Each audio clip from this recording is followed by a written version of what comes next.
Hello, everyone, and welcome to the UNX News Radio podcast, your news source for all things unexplained. And now, here's your host for the UNX News podcast, Margie Kay.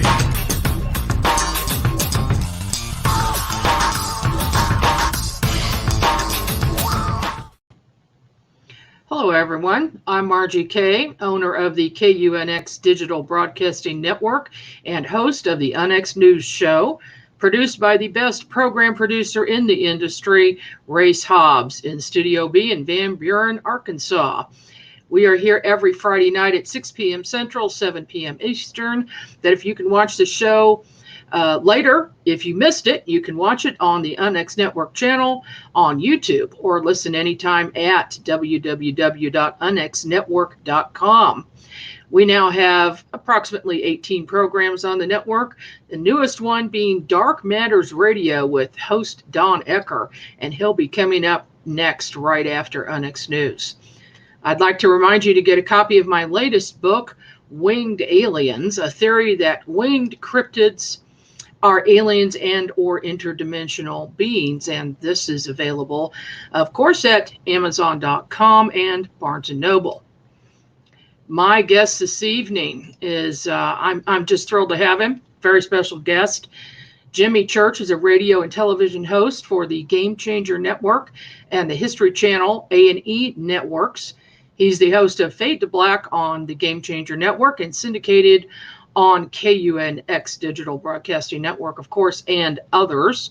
From 2014 to 2020, he was a fill-in on Coast to Coast AM with Premier Networks and iHeartRADIO. Jimmy is the producer and co-star of the feature film The Observers and the narrator of the hit film Extraordinary: The Revelations, both released by 1091 Films in 2021. He co-starred on History Channel's Hangar 1, the UFO Files, Time Beans, and is host of the Unexplained and Breaking Mysterious. He has also appeared on Expedition X on the Travel Channel and featured in the documentary UFO Coverups, Secrets Revealed. Fade to Black is a late-night, long-form conversation talk show with a style that is a throwback to the old days of overnight AM radio with hosts like John Nebel. Open conversation with only the very best and brightest guests covering UFOs, ghosts, lost civilizations, secret governments, agendas, time travel, and alternate realities. Welcome to the program, Jimmy. Margie, who is that guy? I don't even know that dude. Well, that guy is very, very busy. I can tell you that. How are you, Margie? It's great to be here, and we're here during the holidays. So happy holidays to you and everybody at UNX and all the listeners right now. But this is an anniversary of a very historic day too, as well, December 17th, and what that means and will continue to mean into the future. December 17th, the 4 years ago today, the New York Times released the article. Right, the Pentagon has a secret UFO program. Yes, and that was huge. Unleash the hounds. So here we are. So there you go. You ready for the holidays?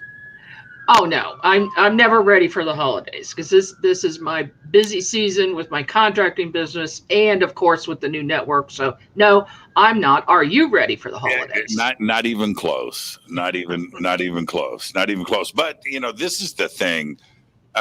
We all, if you remember growing up, and then let's get to the news and let's talk all things unexplained. But you like how I did that unexplained? You like how I got the UNX in there? That's very clever. Our parents stressed between Thanksgiving and New Year's, right? The holiday stress, getting everything done and shopping and dinners and holidays and all of that, you know, putting up the lights, putting down the Christmas tree up, Christmas tree down, turkey in, turkey out, all, you know, and I love that stress as an adult. It's like, it's okay. It's okay that we have the privilege to have those kinds of stresses once a year. So we have a lot to be thankful for, Margie. We do, and there is something to be said for traditions. It makes you feel connected to people, and it's a very special time of year. And unfortunately, we're still having the COVID issues, but hopefully by next year, by next Christmas, it'll be gone. I know that's one on everybody's Christmas list for it to be gone. Yeah. I've said that 2 years in a row now. Yeah. It'll be done by Christmas. It'll be done by Christmas. But let's hope so. I think we're all getting a little exhausted. Exhausted. So, okay.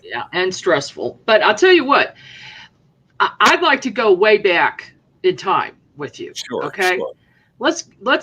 I've got a couple of things I want to talk about. First of all, behind you is a wall of guitars. Yes. So I want to know the background of that and how you first got interested in music. Oh, well, that's actually so simple. Both of my parents were musicians. They met and had a band together, before I was born.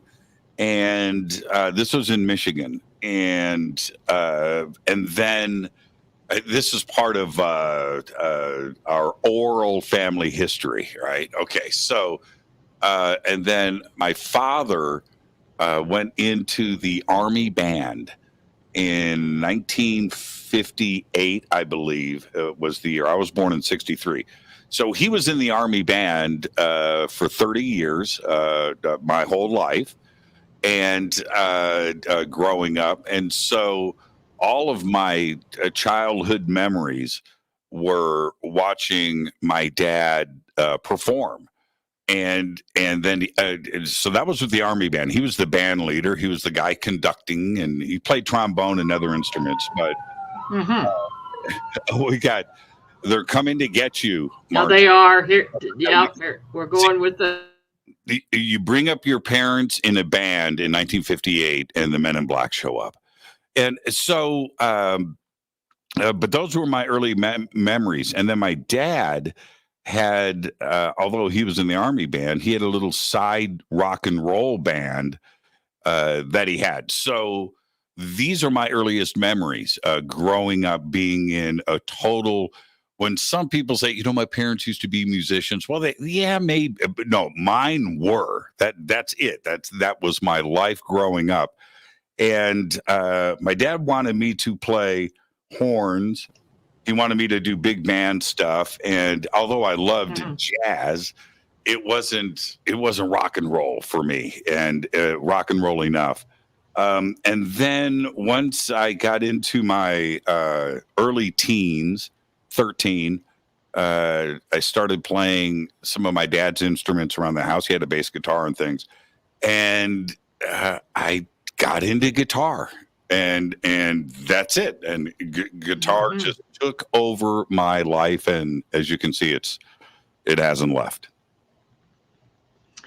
Well, that certainly explains it. That explains how you got into it, and I think that's great. Being come from a family of musicians, you kind of inherit that DNA. I think. I know that happened here on my side. Yeah, it's in the DNA. It is in your DNA. Yeah. And up until my broadcast career and everything that I do today, I was in the music business. That's it. And I was either playing, I was producing records, I was engineering records, I was in marketing and sales for different large companies in the music industry. And like the other night on Fade to Black, I had Rudy Sarzo on the show. And Rudy, the bass player, of course, for Ozzy Osbourne and Quiet Riot and Whitesnake. And there you go. And I listened to the show. Yeah. And Rudy and I met in a past life where we worked together, and we had a studio together. And I did a lot of producing and engineering with him and his projects and stuff that we had done, but it was that life. It was all about music, and all of my friends. This is the strange. here's the weird part when it comes to music for me.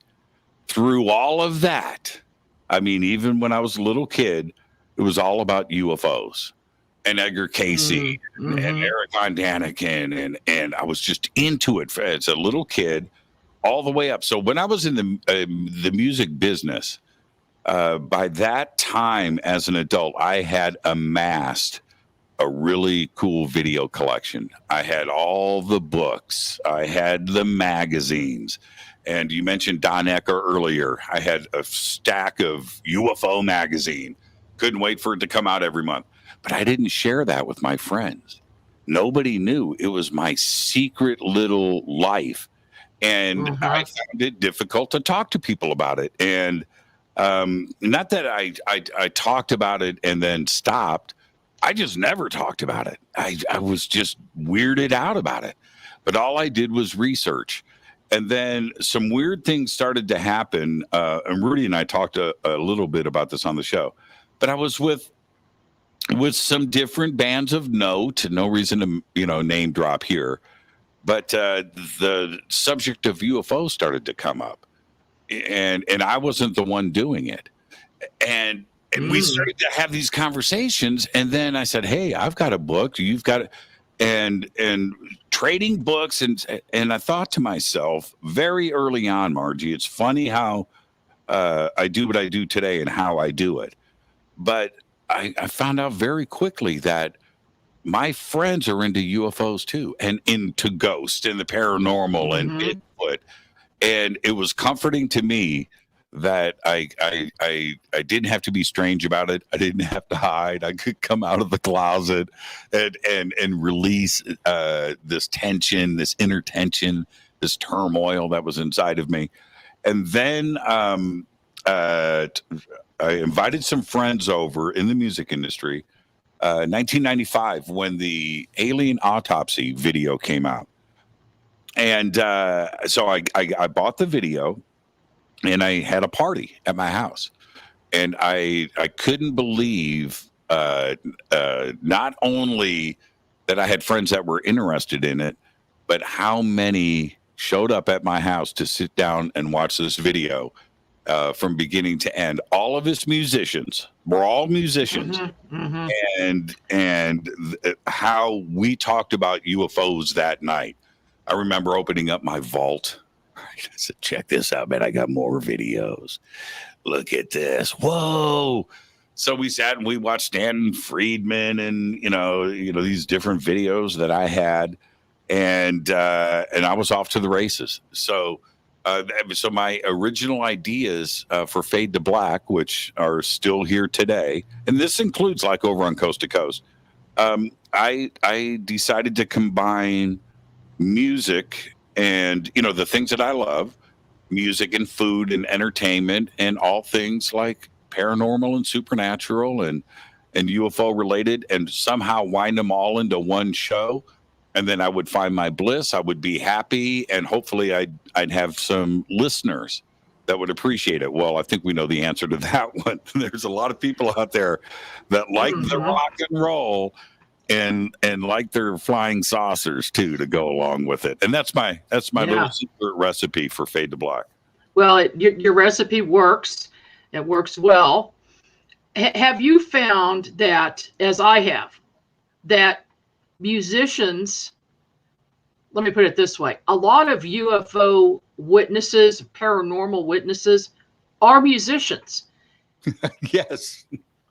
Why do you think that is? I've talked about this, and I've thought about this a lot. And if we go throughout history and jump into the music business and look at the different stars and celebrities and artists that we've respected over the years, think about all of the UFO album covers, all of the alien related songs. And it doesn't matter if we're talking about, the Carpenters, right? The Carpenters had one of the greatest ET Contact songs ever. And it's John Lennon, and look at the covers for like Boston or Yes, these UFO related covers. And then you jump into it. And I had Graham Bonnet on the show, one of the great rock and roll singers ever, with some of the biggest hits, with Rainbow, All Night Long, and those hits. Well, Graham came on Fade to Black and said, that song that, on the Alcatraz album, he said, I was riding my bike in Malibu on the beach, and I saw this UFO come out of the water. And that's what that song, that's how I wrote that song. It's now, did he have contact? He had some very strange things, by the way, that happened in his life.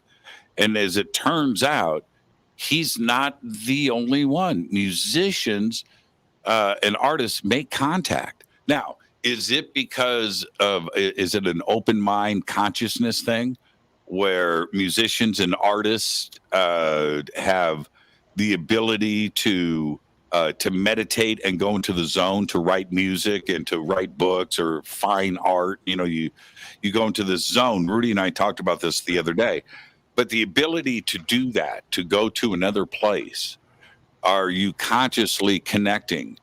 And Richard Dolan and I talked about this last month on the show, and I firmly believe in this, that ET has to have evolved the same way that all life evolves, including us here on Earth. You're going to go through certain things to evolve as a species, and to get your cultures together and your civilization together. And I think that they did that. They went through fine arts, they went through comedy, they went through music, writing and creativity and theater. They did all of those things.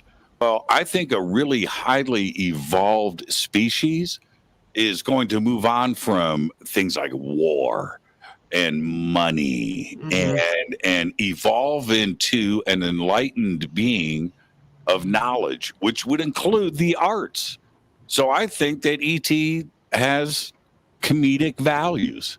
I think they have musical values, and they connect back with the artist here on this planet. And it's like such a simple way to put things, but it's an easy way to look at it. And I think that that's probably pretty close to the mark. That's an interesting take. Definitely have to ponder that a bit. Rudy said something the other night on your show that really grabbed me. And that was that when bands are together, they create a collective consciousness. Yes, that was an amazing point that he made. It was. Do you think that and I can say I can relate to that, playing in multiple bands, and you get a feeling with certain groups of people, and when the whole band is together and is connected with this higher level of consciousness, everything works out. And yes. I mean, perfect. Has that been your experience? Yeah, it's a hive mind. It's some transcendental elevation that you get to. If you, one of the best examples of this is, and I always wondered how this magic went down, but if you think about Led Zeppelin doing a jam, for 15 minutes, and they don't rehearse a jam, right? Right. And the way that this is happening, they are in each other's heads. They know what everybody's going to do, not what they did, and not what they're doing in the moment. They are ahead. They're time traveling. They know what's, and to hear them lock into these high and low points and on cue, that's that hive mind connected consciousness at work. I've experienced it. Any musician that has played with in a duet with another musician or an orchestra, a 3-piece band, a 4-piece band, they know what it's like when you lock in, right? And you have those moments. And you also know it when you got the guy or girl that's not locking in. Exactly. Yes. You know it. I agree. Man, we got to get rid of that bass player, man. and so, but there was another interesting point. I'm so glad we're talking about this because, and I'm glad that you caught the show with Rudy because he said some things there. Now, I've known this guy for, almost 40 years, 35 years. Wow. Close friends for since 1990, 89, and this is 2021. And there were things that he was saying that him and I never talked about. And when he dropped the pineal gland, when he said that, and you should have seen him on his video, he's pointing in when I'm activating my third eye, and he's pointing at himself. This is one of the most respected musicians on this planet. That's it. That's who he is. And for our community to hear something like that, I mean, Rudy, at his level of musicianship and success, it's singular, right? This is to get to that level. Very few musicians in the world get to that plateau, and Rudy's right there. So this audience knows this. And so when you got a guy, like Mick Jagger, or Frank Sinatra, whatever, going, Prince, I'm activating my pineal gland right now.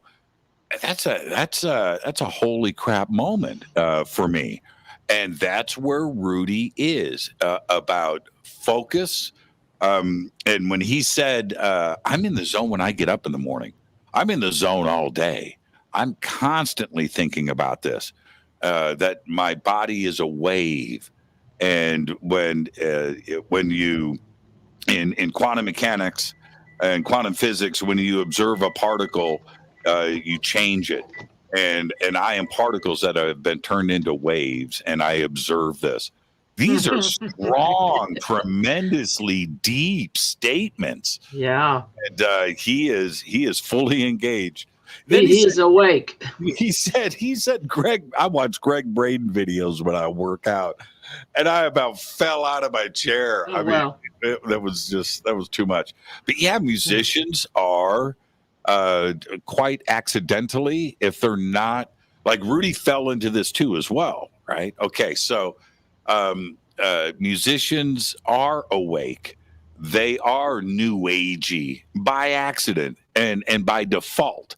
They may not be pursuing it or buying Redfield books, right? James Redfield. They may not be doing that, but they know what levels of consciousness are and what it's like to be there. And they're there by default. Whether you recognize it and pursue it like Rudy has, that's another consideration altogether. But is E.T. aware of it? I most certainly believe so. Yeah, well, that was a fantastic interview. I would love to talk to him sometime myself. But cool, dude. Yeah, I mean, this is something that, as an investigator, I am listening to people turn in their sighting reports and should send me videos. And every once in a while, actually more often than not, I'll have a feeling and I'll ask them, are you a musician by any chance? And the answer is yes. They are awake because they're using that part of their brain that activates the psychic center, the pineal gland, and they're having these experiences. It's just awesome. Jimmy, I'd like to go back and I ask you, when did you first get interested in the paranormal, and what was the trigger for that? Do you remember what it was? Yeah, I do. And it's a very strange event. But there was my mom she's no longer with us, and she left. She left this earth, but she left the paranormal world. And really got into religion the last 30, 40 years of her life. But when I was a kid, 5 years old, 6, and I'm just learning how to read. And so I could read, and we had these bookshelves in the living room, and my mom, and I'm not exaggerating about this, although I was 5, she had shelves, hundreds of Edgar Casey books, Wow. and so I'm able to read. Who Edgar Casey? It's on every single book. Who's this Edgar Casey guy? And my mom talked to me a little bit about it, a little bit. I didn't really understand, but she, told me who he was. I thought, okay. And then right during this period at that house, this was in Chicago, I started to see my mom. And the first night that this happened, it was very strange.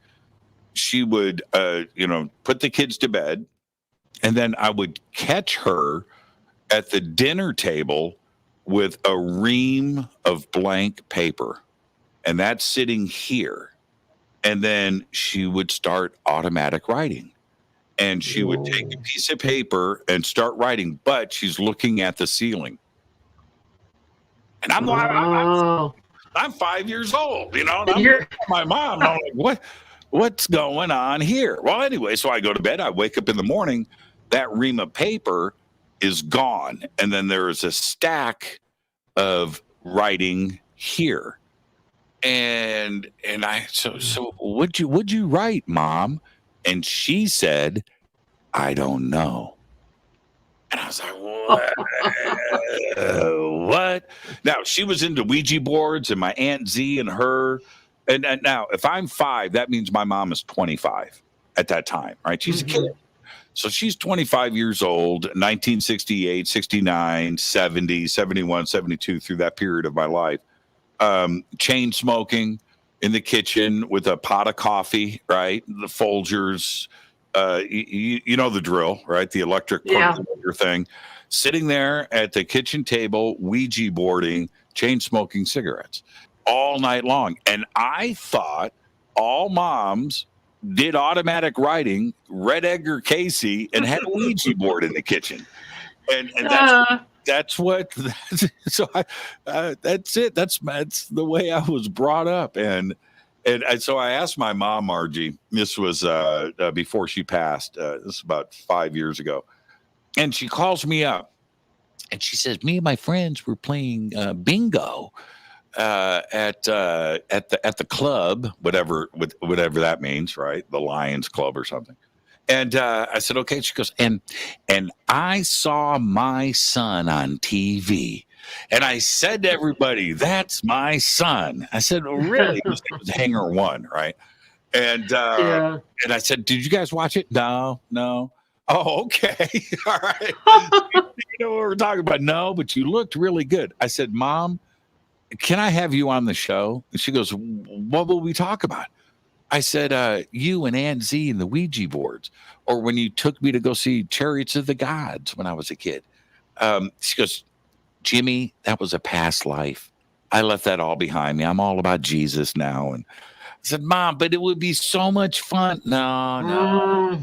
That was a long time ago. And but we did talk about it.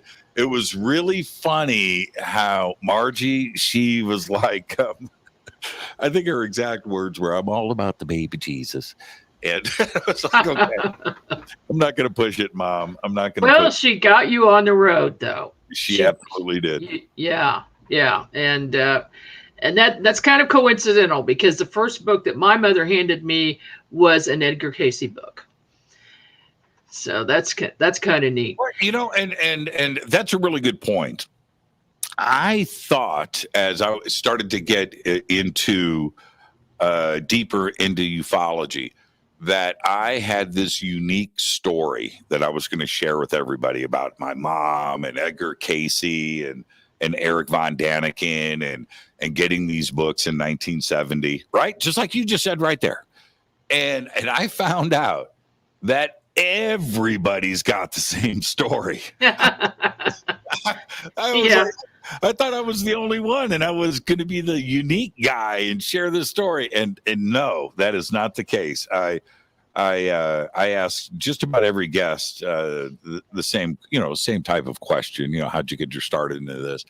And I can't tell you out of the thousands of interviews that I have done, how many answers were identical to me, the same. And so this is a weird circle. This is how the cycle of life always completes itself. I was on Eric Von Daniken's new podcast when he started it earlier this year. And he invited me on. And what an honor, right?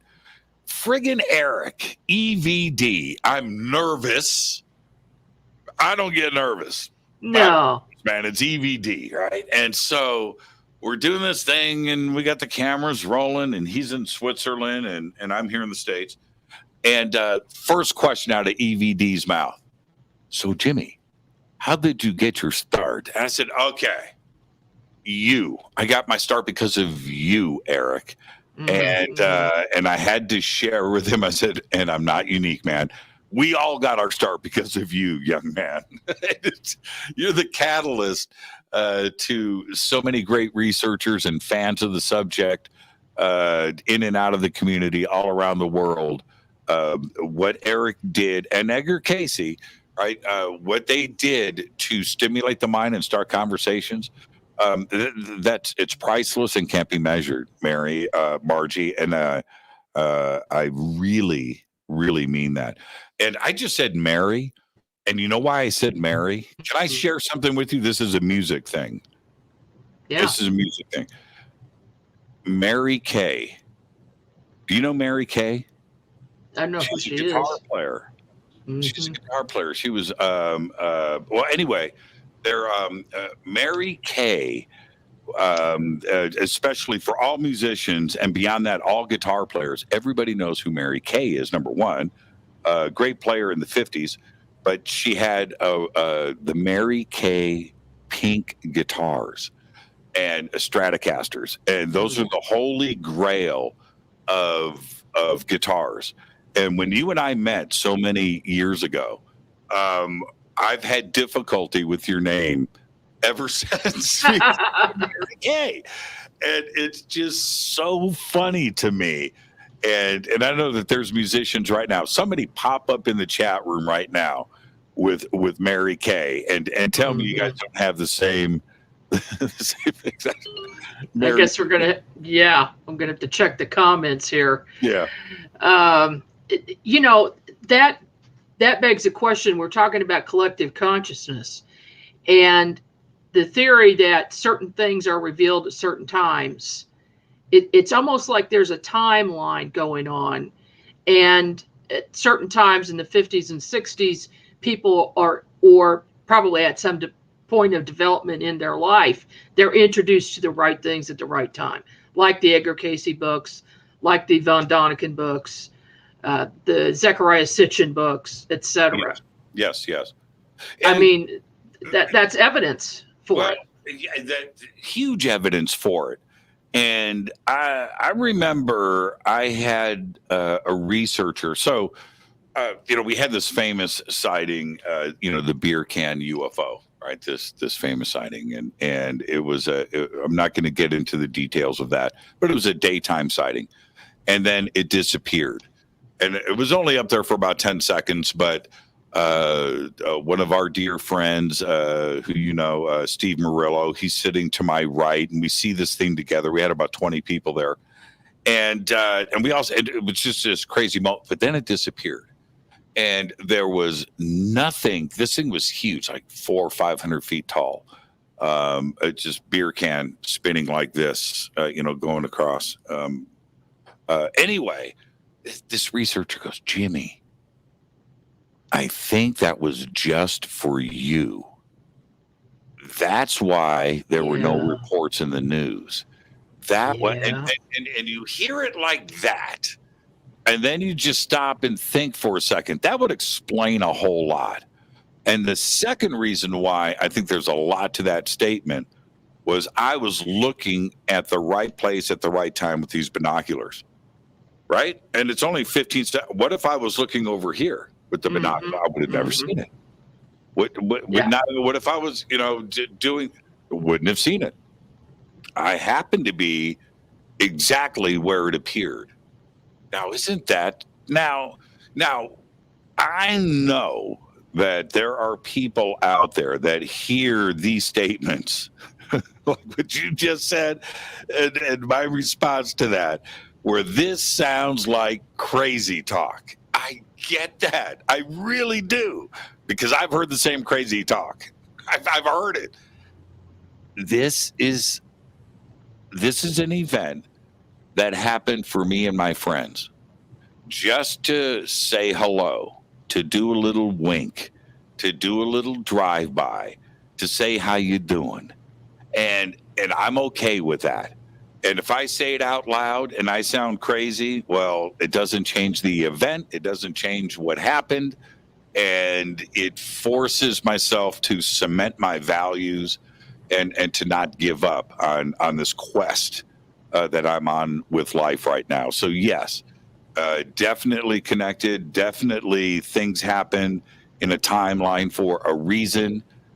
You need to be smart enough to recognize it when it happens. Call it synchronicities, call it coincidences. You can say whatever you want, but you have to be ready to recognize it when it happens and what's the purpose of it, so you can figure it out. Because the universe is way ahead of wherever you're at. It's just way ahead. Yeah. It's way ahead. It knows what's going on. Indeed. I want to get to something else here. I'm going to ask Grace to play this video here, which is a trailer. So let's watch that. A trailer. Oh, okay. Yeah.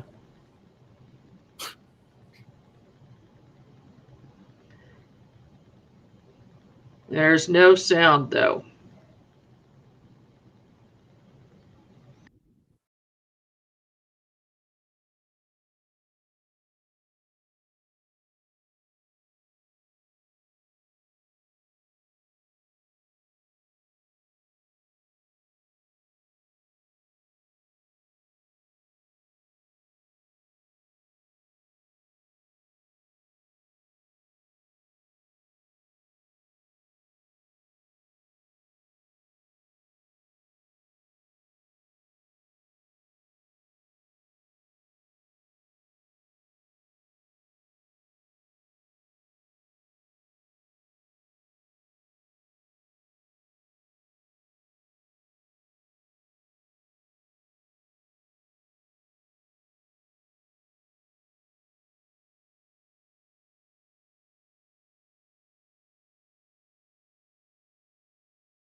Okay, we're back.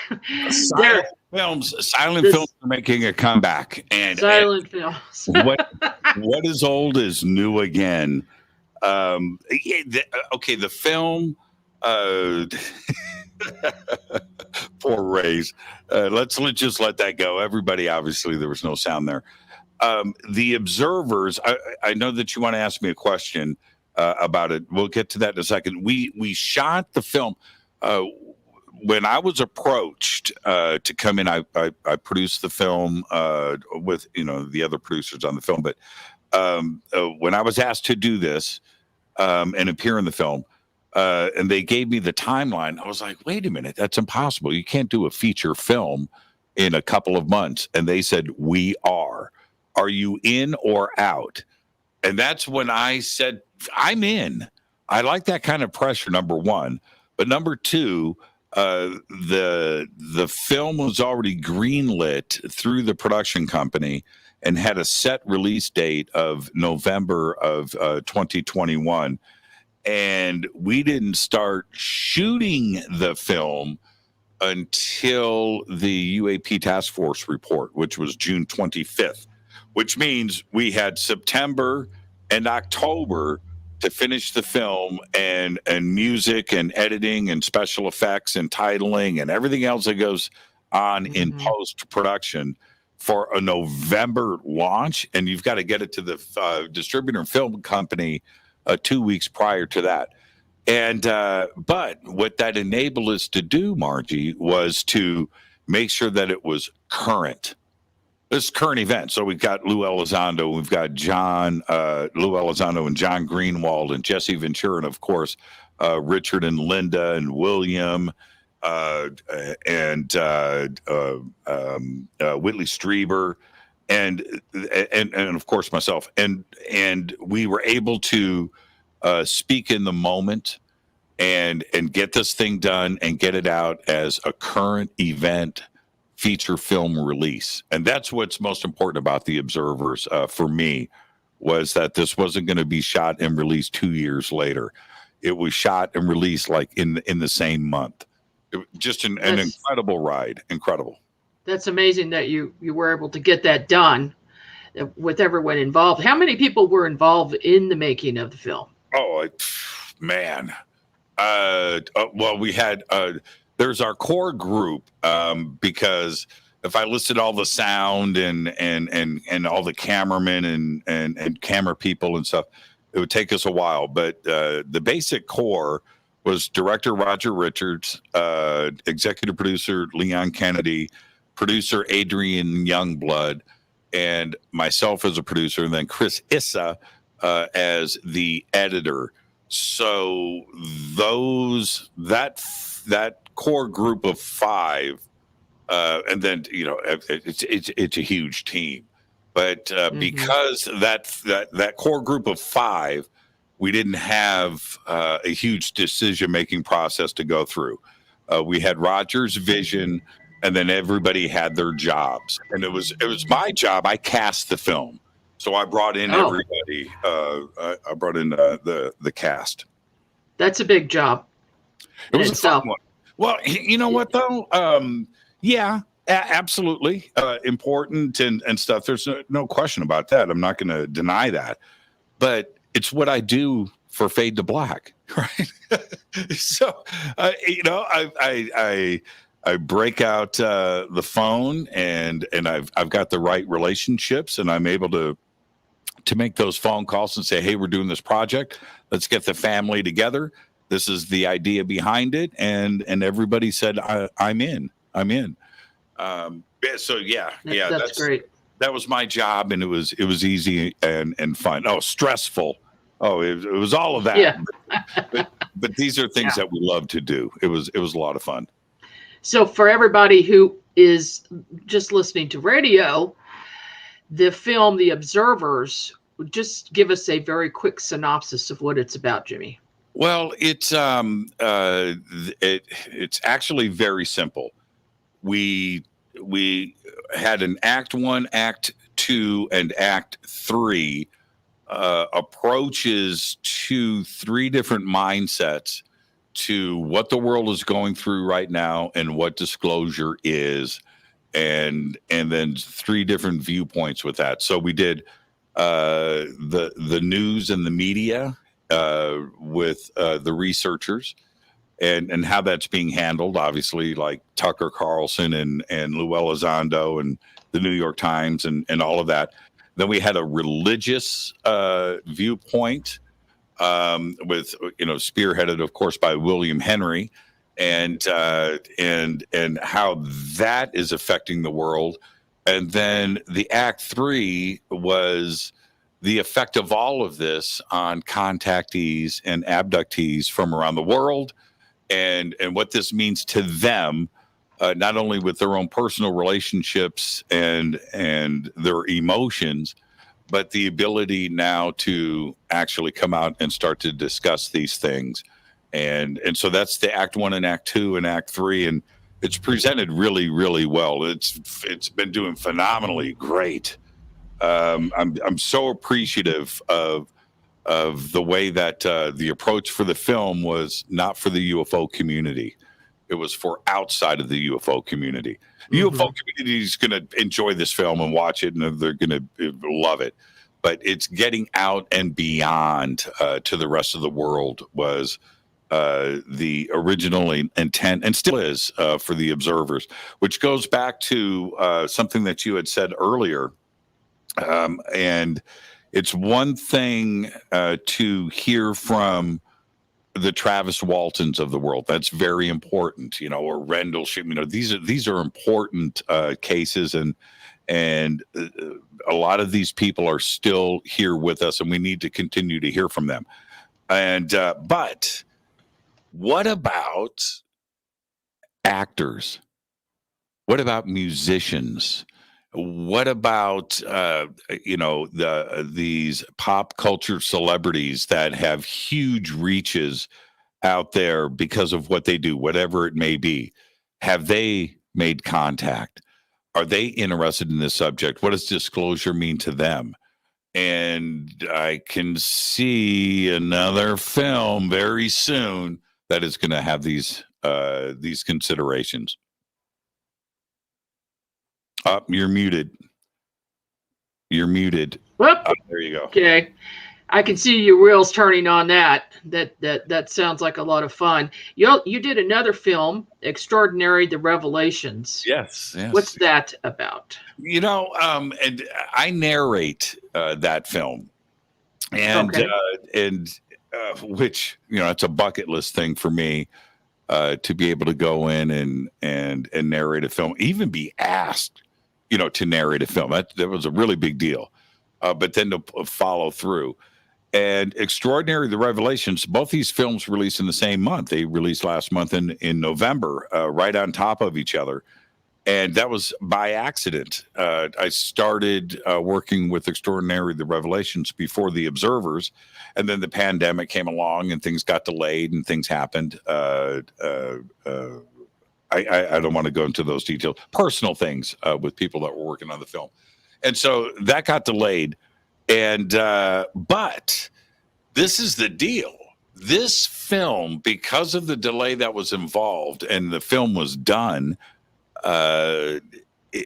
they took it on to the festival circuit, and it started racking up awards. And the first film festival we were at was in Pasadena, the Pasadena International Film Festival. I'm there for the world premiere, and nervous. We won Best Documentary. Wow. A UFO documentary up against really great, cutting edge documentaries. And then we have this little UFO we won. And that's when we kind of stepped back and thought, this is interesting. And so back to answer your question directly, he was a professor of film, but also on the committee there for the Pasadena International Film Festival. He sits through the screening, and he goes up and he's moderating the panel now with the director and the executive producer, and Jack Roth and John Sumple, the director. And he says, I don't know anything about this subject, and I'm taking notes.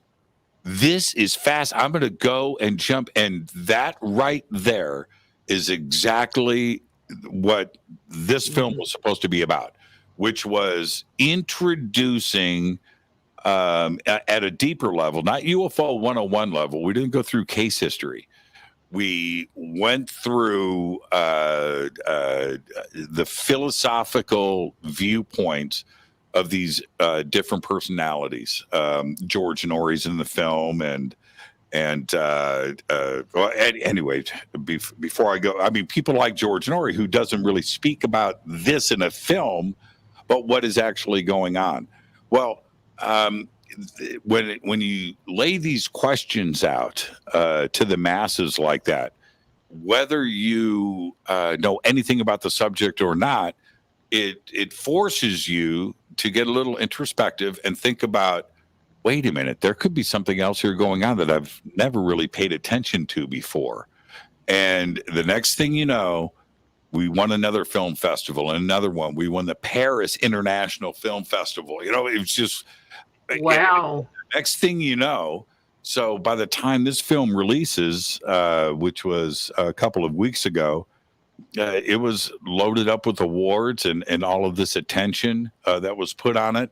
Speaking about a very important subject. Again, why is ET here?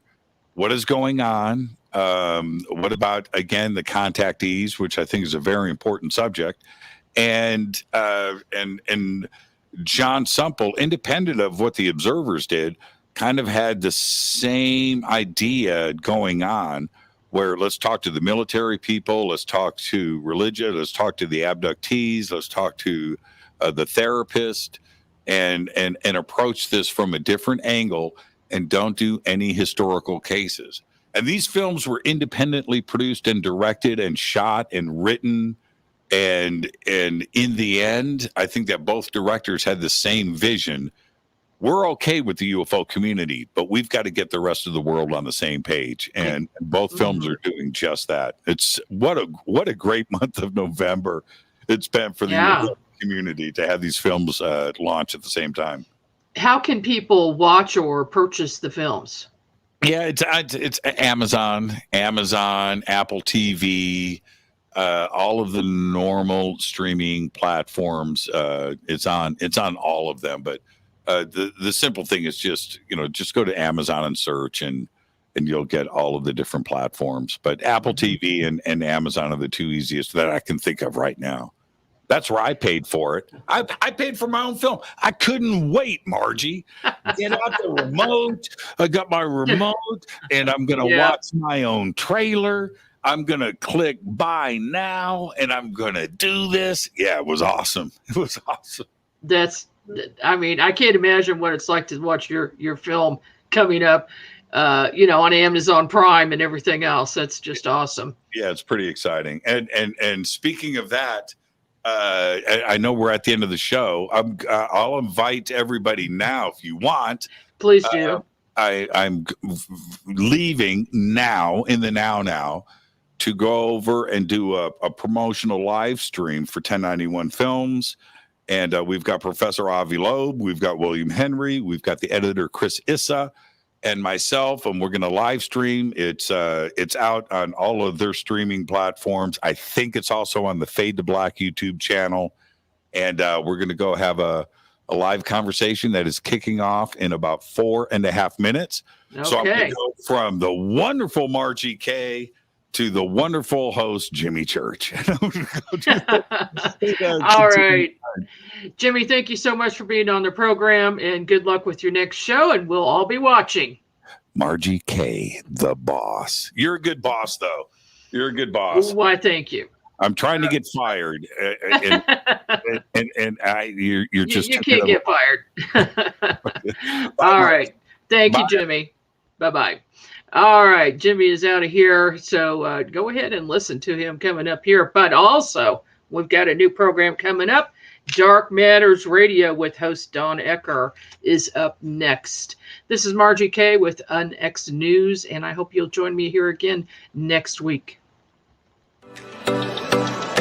You've been listening to the UNX News Podcast with Margie Kay. Any rebroadcast or duplication of this program or its content without express written permission from UNX Media or Margie Kay herself is strictly prohibited. The UNX News Podcast, in direct cooperation with the internet website unxmedia.com.